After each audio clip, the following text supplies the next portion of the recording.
straight glory. The vibe slide over me. This beat is a chemical. Beat is a chemical. When I leave, don't say my shit.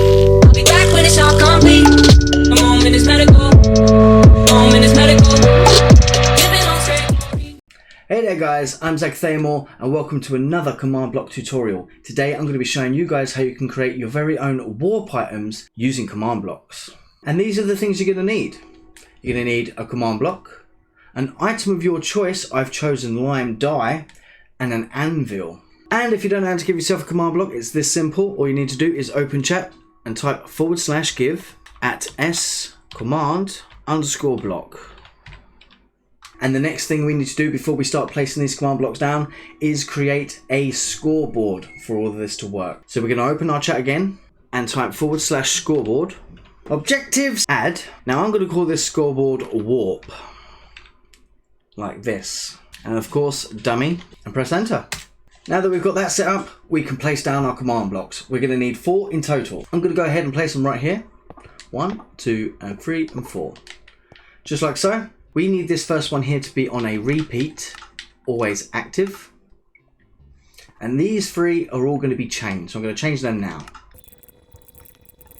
There we go. Now that we've got that out of the way, we're going to go ahead into our first command, open up the input and type scoreboard players add @e for entity, square bracket, type equals item, comma, name equals, and then to do this part, to get that little squiggly S symbol, we hold Alt and type 0167 and that will give us the squiggly symbol. Next is the letter 3 to give us this nice blue color. And then I've typed spawn because that's basically where it's going to take us. Of course, you can name this something else if you wish. It could be home, vault, base, you know, you decided what you would like to call it. And then of course, hold Alt 0167 to get that squiggly symbol and F just to bring the color back to white. Close the square brackets.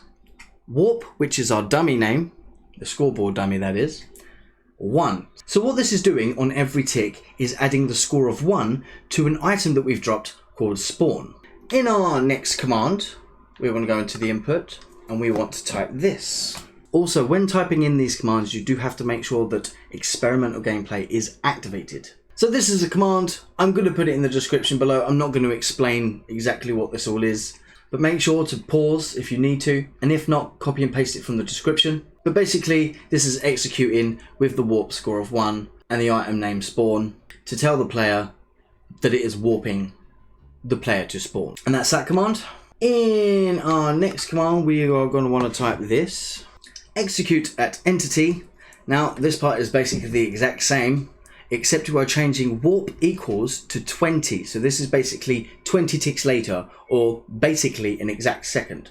And then what we're getting it to do is run teleport @player in a radius of 5 of that item to a specific location. So my coordinates would be 54 minus 49, 12. Your coordinates may differ. This is the exact block you want your player to be teleported to. And in our final command, we want to go ahead and type this. Execute @entity with the warp score of 21 with the name of spawn, run kill @entity with the score of 21 and the name spawn. Now, what we're doing here is that we're ensuring that exactly 1 tick after the player is teleported, that the item will kill itself, therefore removing itself from the game and not causing any lag by just sitting there randomly in an unknown location. Now that this is all done, what we can do is go ahead and name our dye. In fact, do you know what? I'm going to change from lime green to the light blue so then it matches our writing. We can go ahead into our anvil, place 64 of these items into there, and rename this by holding Alt and typing 0167 to get our squiggly S, 3, spawn. Now this has to be typed exactly as we've put it in the command. So if it's got capital letters, use capital letters. Alt 0167 to get our squiggly little S, and F. That is the full name. If you don't add that little F at the end thinking, I'll be fine, it will not work because it will recognize it as a completely different name. This is basically insurance to make sure that it works correctly. And we can go ahead and take our item and we can go ahead and give it a little test. So if I drop one of these, you can see warp into spawn, and it takes us directly to where we want it to go. I set it up to TP us right here, which is my little item sorter room that I've got in here with all the chests and stuff, and nice and pretty and whatnot. So no matter where I am in the world, I can go absolutely anywhere. So as you can see, I'm like hundreds of blocks away, can't even see our little spawn area. But if I drop the item, warp into spawn, and it sends us. Now just to show you that the item disappears, if I drop one right here, you see it instantly kills itself as soon as we've teleported.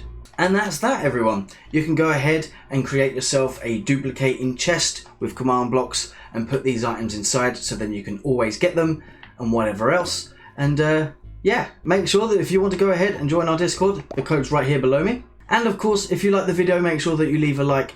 And if you haven't already, go ahead and subscribe for more command block tutorials. And I'll see you on the next one. Bye bye.